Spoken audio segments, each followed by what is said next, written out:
And we are live. Hey guys, hey everyone. I hope you can hear us. You can see us. I'm live with an amazing entrepreneur today. His name is Harsh Lal. He's the founder of the Soul Store. I'm so much inspired by his journey. I'm so excited to be a part of this particular session that we're doing today. And before we talk further, before we listen to his inspiring journey, if you can hear us, you know the drill. Just put it in comments that you can hear us, that you can see us, and then we will start the journey on how the beginning of the Soul Store happened and how they have become what they are right now.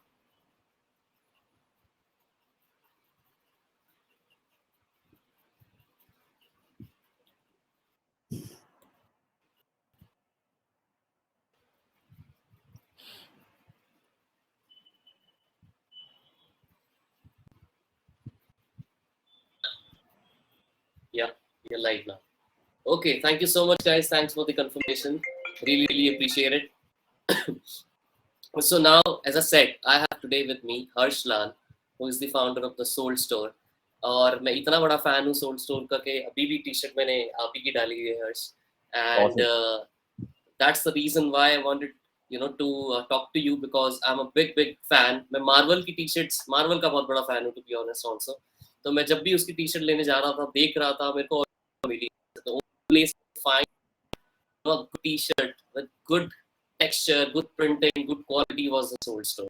And since then, I've like become a regular customer of the Soul Store. So really appreciate you giving us the time. Welcome to the show. Thank you so much, Nitin. It's great to be here, and yeah, I think you pretty much summed up why we started the Soul Store. It was precisely to make sure that we have great designs, great products, and great prices for fans, and that's basically pretty much the one line reason why we started the Soul Store 9 years ago. Awesome. तो मतलब मेरी job पक्की है. Yeah, 100%, 100%. You can be one of our in-house Okay. affiliate marketers. Awesome. Great, thank you. Acha, so before we go on and ask you questions about the Soul Store, I wanted you to introduce yourself and tell us, who is Harsh as a person, and who were you before the Soul Store happened. Okay, who was I before this also happened? I was a science student. I was a law student. I was an advertising intern. I was a journalism intern. I was a tattoo intern. I was a full-time associate at a law firm. So yeah, I've done a bunch of things before the Soul Store happened. And I think interestingly enough, now when I look at all those 7, 8, 10 different things that I did, the one thing that was kind of consistent through the various job changes and educational changes that I took on was I'm going to keep trying different things till I find something that I really like, because I don't want to wake up every day pushing myself to go to college or pushing myself to go to a job that I don't really enjoy. So I think, yeah, I mean that's basically who I am. That's why all of us, in fact, started the Soul Store. All of us were kind of bored of what we were doing, if I can be very honest. One lawyer, three engineers working with a financial services firm, and four people dissatisfied with how life was going. And we told ourselves, okay, we've got some savings from our first job. Let's try to do something different. Let's try to do something interesting. If it works out, great. If it doesn't work out, worst case, we all have degrees. We can go back to our day jobs. So that's why we actually started the Soul Store. It was the whole idea of the Soul Store was there's no point spending 5, 6 days a week hating what you do and just waiting for the Yeah. clock to hit 6, waiting for the clock to hit 7, because that's a waste of your life, right? I'm sure you can find something better to do with your time. And that kind of core philosophy has stayed on. A lot of things have changed. The company's obviously scaled a lot. So many different things have happened over the last 9+ years, or almost 9 years. But the one thing that stayed consistent with every single person, from the first person to join to today we're a 500 plus member team. The one thing we focus on very strongly is making sure that people are having a good time at work. People look forward to coming to work, because we've always, all four of us have been at the other end of the spectrum when we weren't excited about coming to work. And I've personally made sure that I give my 40, 50, 60%, the minimum effort required just to get the job done, right? And I know if you're not in a great frame of mind, you're always going to look for shortcuts, and that's not what we want at the Soul Store. So yeah, that's something that we worked really hard to build. That culture of fun, that culture of collaboration, and yeah, super excited to announce that we've officially been certified as a great place to work. And I think for all the successes that we've had over the last 9 years, I think this is probably the most relevant or probably the most satisfying for us. That's amazing. That's so exciting to hear about. Congratulations on that. Thank you. Um, how and why Soul Store? Like, you said you hated your job. That's a different Yep. thing. Yep. You could do anything apart Correct. from hating your job. You could have done anything. Why Soul Store? So yeah, I think that was the shorter answer was we wanted to do something that wasn't a day-to-day job or didn't feel like a day-to-day job. And why the Soul Store? I think all of us, all four of us, have been fans of cricket, movies, TV shows, watching our favorite comedians, all of these things, right? We've been fans of all of them. And growing up in Bombay, at least, we've realized you had two options. You had a lot of street vendors selling fakes across multiple Hmm. roads, multiple sort of shopping hotspots. And everyone has a cousin somewhere in the US or somewhere in the UK that, once a year when they come to India, they bring you a bunch of stuff, right? So those were the only two options. We also realized it was quite inefficient because most of those t-shirts that your cousins are bringing you or that you are ordering from various countries are Yeah, probably manufactured in or around India. They're correct. exported to the US. They're then And then sent you back bring to back. you, and then you're essentially paying all of those additional shipping fees when that product or that T-shirt was probably manufactured couple of 100 kilometers away from where you are sitting right now. So we Correct. realized that there was a massive gap, not only in terms of availability, but also in terms of affordability. Making sure that there is a price point that actually works for the Indian customer. Because if the only options are a say 200 rupee, 300 rupee fake off the streets and a 2-3 thousand rupee original or official product, it's honestly not even a decision for most of the country. I would probably think 10 times before spending 2,000 rupees on a t-shirt. So we realized that there was a massive gap to solve in terms of availability and price, while making sure that the aspirational value, the design, and the quality is not compromised on. I think that's something that's super important because we realized that when people were buying those 200, 300 rupee fakes, it was a bit of a gamble, right? If I wear this Yeah. t-shirt, after I wash it, if it shrinks, okay, I don't expect any better. If it lasts me for 2 or 3 months, I feel like I've hit the lottery and I've gotten lucky. So we True. didn't want people's shopping experience to be luck based or a gamble. We wanted to make sure people know exactly what they're buying. People should actually be happy with what they're purchasing, and people should be able to wear those t-shirts for the next 4, 5, 6, 7 years very, very proudly, like I see you are doing, right? So Yeah. that's basically why we started the Soul Store. That's specifically what we wanted to achieve. And yeah, in the last, I think, 8.5, 9 years, we've now grown to become India's biggest brand for official merchandise. We've partnered with more than 150 licensors across movies, TV shows, cartoons, sports, comedy, social collaborations, brand collaborations. Yeah, all of these put together, we're at about 150 plus. And the portfolio is only going to grow bigger and bigger as we go on. Absolutely. So I mean, you four were working together before Soul Store happened. So out of the four, whose particular idea was the I'm just assuming it was you Got it. because of the artistic nature you had. Not really, actually. So three of them, like I said, three of them are engineers. They all met at the same finance job. So they all took up a Hmm. job at a finance firm after they graduated. That's where they met for the first time. Okay. Interestingly enough, from the three of them, one of them is a really close friend of mine from junior college. So we keep joking about how we work together, we work out together, we holiday together, we have the same set of friends, and we only go home to sleep in our individual beds. Hmm. Second co-founder, interestingly enough, dated a really, really close friend of mine. And the Wow. third co-founder is from DJ Sangvi, where a lot of my friends from Jain and junior college ended up. So we actually all know each other through various different modes and different ways. And yeah, I think basically one of my co-founders, Aditya, I think he was the first one to kind of quit his job and say, you know what, I'm not going to do this anymore. Let me take some time trying to figure how this whole thing will be set up. We were all the remaining three were kind of doing our jobs, working on this at the side as well. And then yeah, back in June 2013 is when it all came together and we launched. That's amazing. So what's in particular your role at Soul Store? What do you do? So there are three major things that I handle: our marketplace business, our offline stores, that's the retail part of it, and licensing, which is our tie-ups with the Marvels, Disney's, Yeah. DC, Harry Potter, etc. Also, being a lawyer by education, I am the unofficial, unpaid in-house lawyer as well. So that's something that I also oversee. But yeah, marketplaces, Yeah. retail, and licensing are the three core businesses that I look at. Okay. So, do you remember the story? Like, what was the first particular brand licensing deal you did? Like, how difficult it was to crack it? Because it's not easy to get Marvel on board. I would get some less to get Marvel. So how did you reach out to them? What was the journey? कैसे किया ये? Okay, interesting. So I think interestingly enough, our first two licenses were one is the one that you're wearing, Friends, and the second one was the Big Bang Theory.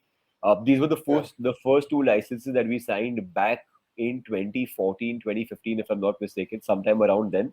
Now, I'll be honest, we definitely got lucky with these licenses. When we did get the Friends license, this is before it became popular again on television, and then you started having reruns Hmm. and reruns. So that was Right. an interesting time where before it got really popular again, we were able to get the license at an affordable fee. At that time, we were completely self-funded. We had about 1 year's worth of savings from our previous jobs, and as you know, most Hmm. companies don't pay freshers well. So we had very Right. minimal savings. That's what we invested into the company. So we were able to actually get the Friends and the Big Bang Theory license for a fairly reasonable sum, a sum that a startup like Hmm. us could afford. But we were Hmm. very clear that we wanted to do something fun. We wanted to do something different with the license. So what usually happens, Nitin, is when you sign on a license, you get access to a style guide, which is basically a bunch of logos and artwork and fonts and colors. And most brands take Okay. those, they copy paste those designs and that artwork onto a product and sell it. Right? You put a logo here, you put a text there. That's it. Now we Right. realize that as fans ourselves, that's not something that's exciting. It's not something I'm going to be looking forward to, right? A logo on a t-shirt is not something I'm going to really Right. discuss with my friends. So we actually did something different. I think one of the few brands to actually innovate in terms of design. We took certain elements from the style guide. We redesigned them. As fans, we kind of designed certain things from scratch as well. To make sure that as a fan, if I look at the collection, I'm actually excited and I want to buy stuff. Hmm. Even in terms of in terms of packaging, in terms of marketing and communication, we did a couple of things very differently which no other licensee had done previously. So for example, if you bought a t-shirt or any other product of the Big Bang Theory, you would actually get a Hmm. customized roommate agreement signed by Dr. Sheldon Cooper. Oh, You'd actually get like a that's letter amazing. saying, "Dear Nitin, these are the terms and conditions of the roommate That's agreement." so that's so cool. Signed. Yeah, so we had so many people writing into us on social media saying that they've actually bought those products because they wanted the freebie. In the Yeah. middle, when we stopped selling those freebies, people Yeah. told us, "Hey, I bought your T-shirt. I've not gotten your letter. Can you please send me one? Yeah. Please get it back." When we worked with friends, we actually launched this little booklet of all of Phoebe's songs, and it had some Ah. activities as well. Like your crossword puzzles and jumbles and other Right. fun stuff. So when the licensors, when our partners and friends and the Big Bang Theory saw that we were not simply doing a copy paste job, that we were actually investing a lot more time and effort and money and creativity into making sure that Friends and Big Bang Theory come out looking as stronger, more fun, more engaging Right. brands. I think that's when a lot of other licensors also kind of took notice of the Soul Store, and they Hmm. realized that at the end of the day, you're not only looking at a licensee or a partner who's going to pay you a certain sum, you're also looking at someone who's going to represent your brand in the country, Right. which is Correct. worth a lot more than any license check that a partner is going to cut out. So I think Correct. when they saw that we are equally passionate as fans, we're not simply treating this as a copy paste job or as a very Hmm. corporate outlook in terms of get the license, make the product, sell it, make money. That's not the approach that we had. I think that's when a lot of other licensors got in touch with us and they said, hey, we understand you're a startup. We understand that right now funds are limited. We're happy Right. to work with you. Money is secondary. What we really love is how you guys are working on our brand and you're making the Disneys and the Marvels and the Turners of the world actually look better with how much effort you put into every single aspect. We Hmm. also wanted to make sure that when you buy a product on our website, it's not simply a transaction where you're paying a certain amount and getting a product. It's an experience. So, from the freebies to the kind of different designs to the communication. If you call our customer care team also to say, hey, where's my friend's product? Or, hey, when you're launching a new friends collection, there's a very high chance that someone is going to reply with a friend's gif or with a friend's pun or something funny, right? So every Hmm. part from the ads you see to the social media to the shoots to the product to the design to the customer care to the packaging to the freebies, everything is done keeping the fan at the core of everything. And our simple philosophy is as a fan of a certain TV show or a movie, if I am excited about this, I would do it. If this doesn't excite me as a fan, let's not put it out there. So I think that core belief has really is really what a lot of other licensors saw in us. And yeah, I mean, since then, honestly, we've never had a problem getting a license because our partners Hmm. have been just as excited as us at this collaboration and at helping grow the licensing business in the country. That is amazing. So, in technology terms, what people say is that, when you launch a new tech product, so you believe that, most of the companies nowadays are believing in product led growth. Yes, Rather than sales led growth or marketing led growth, they believe more in product led growth. Like, look at Intercom, look at Quora, look at Reddit. All these companies are product led growth. correct. So when I observe the answers that you gave me today about how you acquired the licenses after you cracked the first two friends and the other one that you were referring to, Yep, the one thing that I realized is that your growth happened because of the product, because you went all in into the product of the first two licenses, that the rest of the thing happened because of the first two good product that you had, rather 100%. than investing more money in sales and marketing, which are companies. No, 100%, Nitin. And to be honest, in the first couple of years, we never had the privilege of burning money to acquire customers, which is what a lot of Yeah, online yeah, brands do. We never had the privilege of doing your up to 70% and up to 80% and t-shirts at yeah, 199s.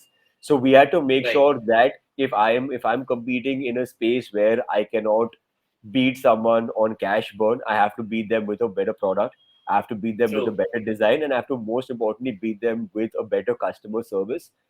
So that these customers that we are acquiring today keep coming back again and again to the Soul Store, and they eventually become our brand ambassadors with their friends and their family. So I think not having that privilege really forced us to be very sensible, very practical, and focus on profits from day one itself.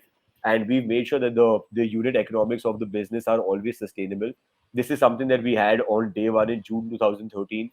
This is something that we continue having in year nine after having two rounds of VC funding as well, right? I think the core philosophy of the business does not change. We're here to build a great brand and we're here to build a sustainable business that's profitable. We're not here to simply burn money, acquire customers, and hope that 5 years later it starts making sense. Yeah, we talked about VC money now. Let's get on to the elephant in the room. So, Yep. how much is the money that you have raised from VCs so far? Two rounds, right? Yep, two rounds. So we've raised about, I think, about $1.5–2 million in the first round, and the last round was about $10 million. That was about August, So, September last year. so close to $12 million collectively outside money Approximately. that you have raised, right? Approximately. And did anything changed after that? After the money got in, did the shift happen in terms of thinking? Because when you're bootstrapping or when you're thinking about profit, you think differently. You spend Sure. differently. But when money across in your bank account, did anything change down afterwards? Very interesting question. So honestly, Nitin, I think it's a bit of yes and no. I'll actually tell you firstly why we raised money back in 2018 and 2021, just to give everyone Hmm, context.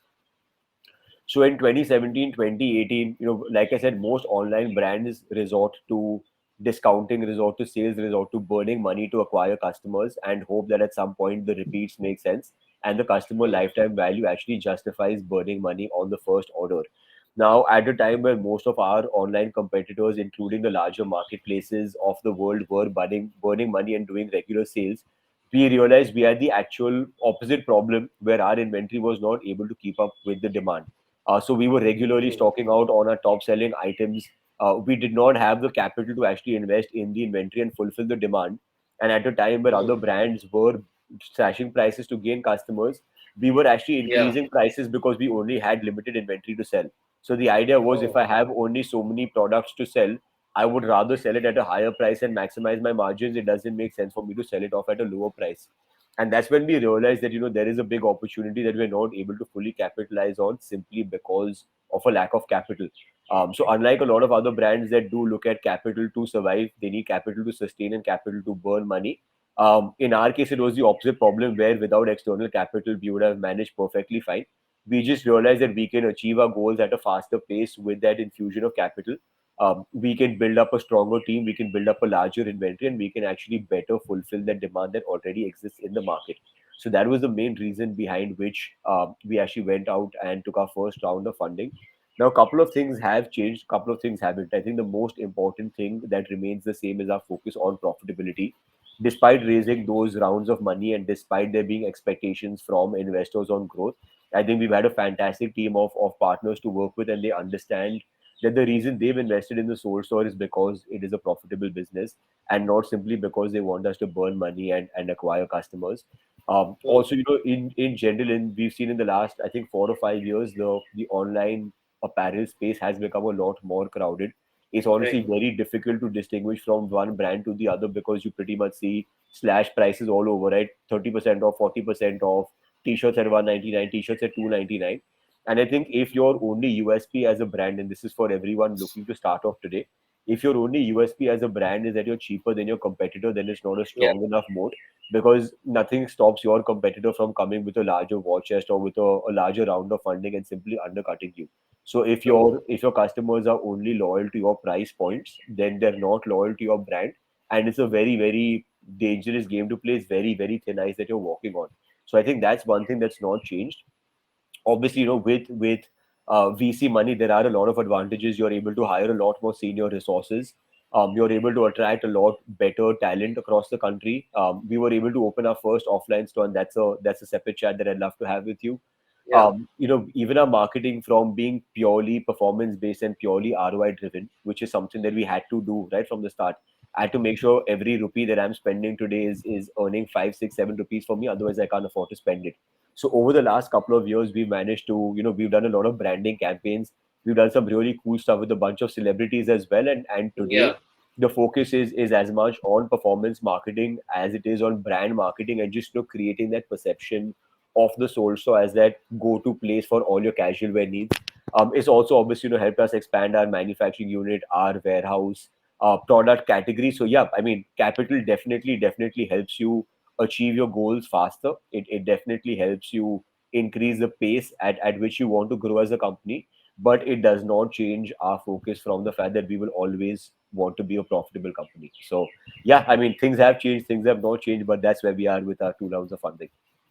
I mean, I have so many questions. There are so many things that I wanted to ask you now. You know, Awesome. uh, so first and foremost, off topic. Do you find yourself to be lucky? Like, things has happened to you at various levels. You obviously have to, put a lot of efforts. There is no thing that you can get without hard work. No doubt about that. But do you think luck plays an element in having some success? Do you believe in that term? So, I mean, definitely, yeah, you could call it luck, you can call it destiny, you can call it things randomly happened in one way or the Yeah, other. I think how you choose to frame it or how you choose to perceive it is an individual based thing. But yeah, I guess we've definitely been lucky with our timing. Our yeah, friend's license, as I said, was the start of the journey, and that literally happened just before friends got popular. So we were able to yeah, get the license at a cost that we could afford. But most importantly, because friends started coming back again and again on television, and I think it's probably since 2012, 13, it's never been off TV, right? It's just been right, on repeat. So that really helped a lot of people who had watched Friends in the late 90s and early 2000s get hooked onto the show again. It also brought in an entirely new younger audience that had probably not watched Friends earlier. So at the time Friends' popularity was really, really picking up is when we got the license. That obviously helped us tremendously in terms of creating that awareness. Most importantly, Nitin, I think the one thing that's really helped us with Friends and the other licenses is we were simply here to fulfill a demand. You were anyway a fan of Friends, you were anyway a fan of Iron Man, you were anyway a fan of Batman. I didn't have yeah, to spend money telling you, hey, Batman is a really cool character. Why don't you buy this correct, t-shirt? I had to simply tell you, hey, Batman's a cool character. I know based on the 500 touch points that Mark Zuckerberg has given us that you are a yeah, Batman fan. Let yeah, me simply tell you, hey, this product is available. So I think, the way we were able to leverage licenses back in 2013 when it was an almost untapped space. It was also when smartphones were just really kicking off, data plans were becoming cheaper. So that internet plus revolution was plus the happening. OTT, plus the OTT. I mean, they led. Yep, I believe one of the major reasons why Soul Store has been a good success is because of OTT contributing to the content. Because had I not had the access to OTT, I may not even had the access to Friends or perhaps yep, the other series that I could watch now, and thus I become a fan of Marvel or fan of other series, and thus now I want and yep, craving to buy a T-shirt or the stuff that I could get for my particular brand or fan that I'm of a particular series. So yep. बहुत सारे factors contribute किए हैं आई No, think definitely, overall. definitely. Yeah, I guess first mover's advantage, but it's a bit of a paradox, right? Because when you're the first Yeah, mover, you're also the biggest risk taker. So it's a bit of a catch 22. But yeah, I think the timing in terms of smartphones and internet, the timing in terms of friends, and the fact that when we started off, there was no one else doing what we have really helped us create that perception and create that trust with the customers that if I want to buy any fan merchandise, I come to the Soul Store. And as I mentioned, in the last couple of years, there are so many more brands coming up. Whenever you're scrolling through social media, you're yeah, just flooded with products and brands and offers and colors and communication. But today, when people think of official merchandise, when they think of their favorite sports teams, their favorite TV shows, they come to the Soul Store first, which has obviously helped us with our organic sales. It's helped us with our repeats, and it's helped us break free from the clutter that's there in the market today. So yeah, lots of things, but I think most importantly, honestly, Nitin, is our team, because we've been blessed with some fantastic people. When we started off in how 20, big is your team it's currently? about 500 plus. It's about Oh, that's a 300, huge number. yeah, 300 full-time people and about 200 plus people working with a manufacturing unit on a contract basis. Hmm. So we've been really lucky with that. When we started again in 2013, we were four young kids with very limited funds. It's not the sexiest place that someone would want to work. It's not a place that I would probably trust my career at, but we had a bunch of people that really put their faith in us, Hmm. and really happy to say that the first 4 or 5 people that joined us are with us even today. Some That's of them amazing. some of them are managing bigger teams than the co-founders are today, and I think for me that's my biggest sign of success. Yeah, That each of these people have grown. A lot of these people didn't have any job experience. Some of them were graduates. Some of them were not. But I think they believed in us and they believed in the fact that no matter what issues happen, these four guys are going to work their asses off and make sure that we somehow succeed. So I think the trust that the team has shown in us and the kind of people that we've had along the way has just honestly made this journey a lot more fun and a lot more easy than it otherwise would have been. that's so cool. I mean, people are shutting stores while you guys are launching stores, in huge numbers. You mentioned me, how many stores did you open? So we just opened our seventh store today. We're Yeah. opening our sixth store opened I think less than a couple of weeks ago, and our eighth store is opening sometime towards early June. So yeah, we had two stores pre-lockdown, if I can call it that. We've had about four stores opening at different points during the pandemic, and yeah, we have another two stores now. The plan is to open about 50 in the next 2 to 3 years all across India. But why stores? What's the strategy behind opening up stores? Like people are going D2C, D2C. So many of things happening around D2C now. But why are you like planning to do omni-channel marketing strategy? Okay, I think firstly, one of the reasons most brands or a lot of companies are going from offline to online is because they were bleeding money offline. Yeah, It wasn't yeah, sustainable in terms of fixed costs, in terms of rents, in terms of salaries, in terms of inventory being blocked. We've, like I said, over the last 9 years, we've managed to build a very strong, loyal customer base that loves our products, that loves the brand, and that just will always support us no matter what. So when we opened our first store back in May 2019, it was honestly an experiment, Nitin. We didn't have any experience opening offline stores. There were a lot of skeptics saying, why you going offline? Why would you want to burn money there? Why don't you just focus on your core business, which is online? We had a couple of simple philosophies. We wanted to open an offline store in a premium location in Bombay because that would be a permanent advertisement or a permanent billboard for the Soul Store. Whenever you pass by that area, you would see the logo and you would remember the brand when you saw us online. And yeah, our expectations again were very minimal. We wanted to make sure that instead of paying money for a billboard, we pay money for a store, because you can actually also make money off it when customers come and buy products. yeah, You can give customers a great experience as a brand that's only available on the phone. There's no physical interaction as such that happens with customers. Your offline store is the only place you're actually able to do that. So we want to make sure that customers can actually physically touch and experience what the Soul Store is. It adds a lot of credibility, it adds a lot of authenticity when an online brand also has a physical presence. And from our point of view, as long as the store was able to break even, we were thinking of it as free advertisements, free billboards, right? So that was why we true. started offline. Now, interestingly enough, within the first month itself, we were operationally profitable. Most brands usually have a 24 to 36-month runway to actually recover the fixed costs that go into setting up the store. We were able to Right. recover those costs within, I think, about the first 4 or 5 months itself. And that's when it That's struck us amazing. that, the kind of goodwill that we earned with our customers our stores are not only free advertising for us, but they can actually contribute to our top line and our bottom line as well. And I think that's when the realization struck that, hey, why don't we also look at offline more seriously in terms of a more aggressive expansion, in Right. terms of actually contributing to a larger percentage of our overall sales, and just going beyond the free billboard, free sort of advertisement initial expectation that Thought we had. process. Yeah. So yeah, Yeah. that too was a it, we entered with very minimal expectations, with not really knowing which way it would go. But really happy to say that even the four stores that we launched during the pandemic have all broken even or been profitable even during the strictest lockdown months. That's And we amazing. are one of the few brands that is operationally profitable across all of our stores. Our conversions, our revenue per square foot, our basket size are all significantly above industry standard. And I think that again goes back to two simple things. One is all that hard work that we've put in over the last 9 years to make sure that customers love us. And the second is having a great team that's actually able to pass on that TSS experience to every single customer that walks through our door. That's amazing.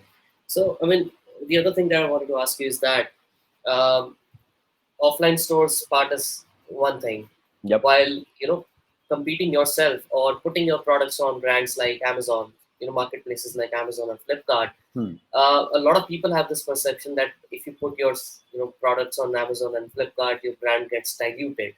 What is your thought around that? Very interesting question, actually, Nitin.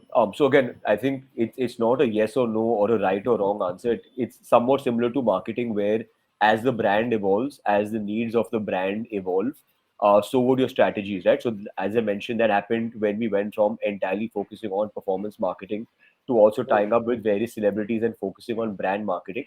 I think I can draw a parallel to our journey with marketplaces as well. When we did initially start off, obviously, inventory was a challenge. We did not want to liquidate or bifurcate our inventory across multiple channels. We also wanted to make sure that we were only focusing on our website at that time, because your margins are obviously significantly stronger. So we did spend the first, I think, about 5 or 6 years focusing solely on TSS as a brand, making Hmm. sure that we are driving that loyal customer base to shop from our website.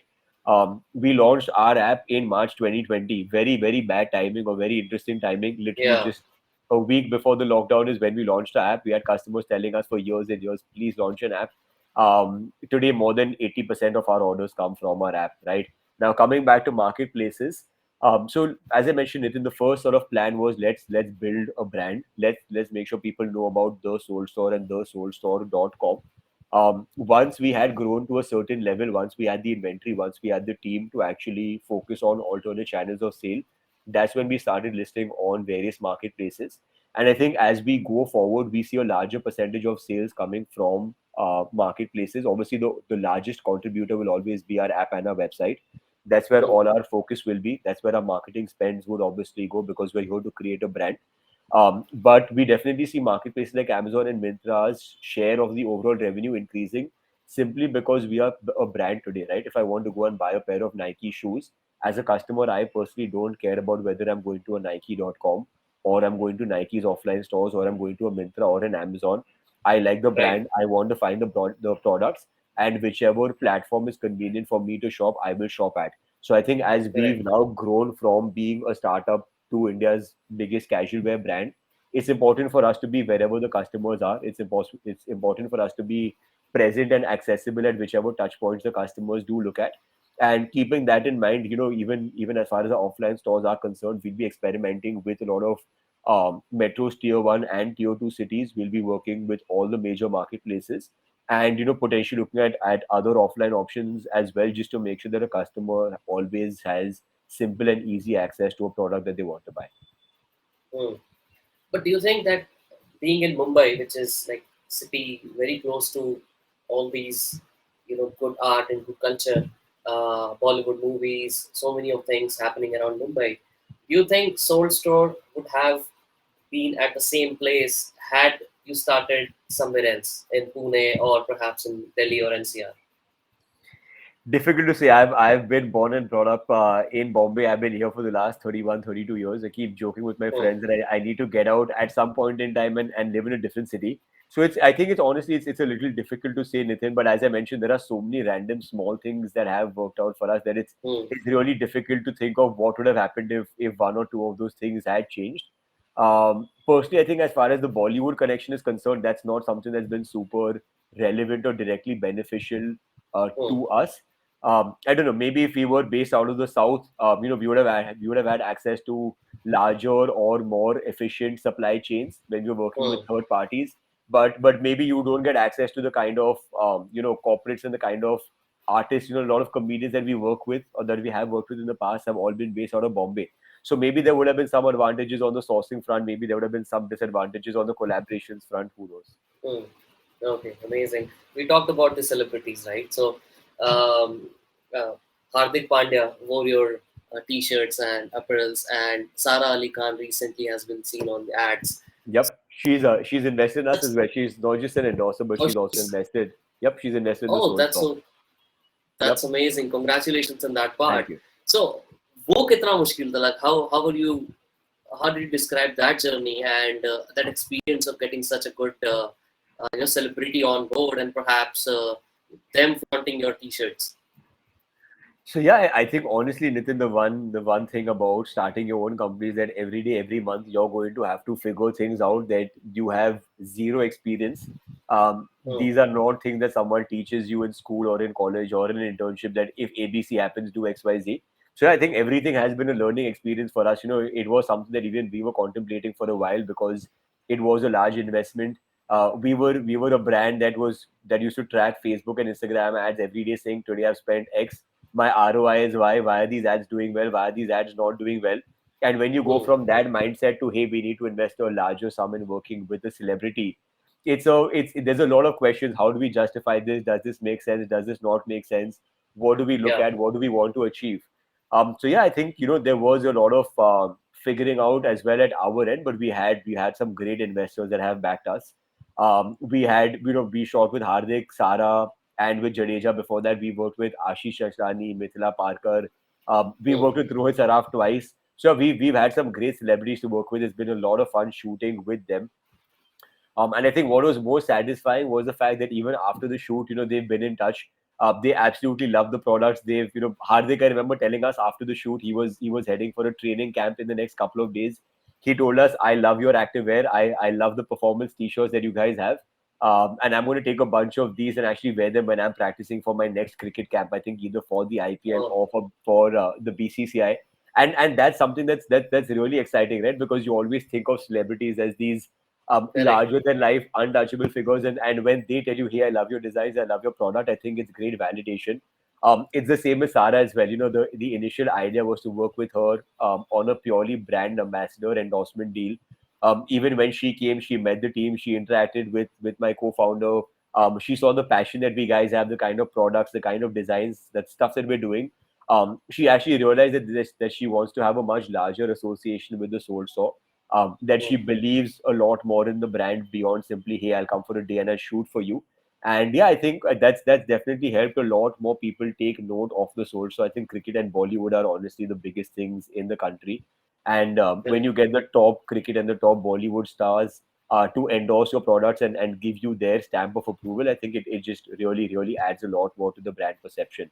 So yeah, very interesting journey, very different journey, but lots of very interesting insights that we'll be taking into our future celebrity endorsements.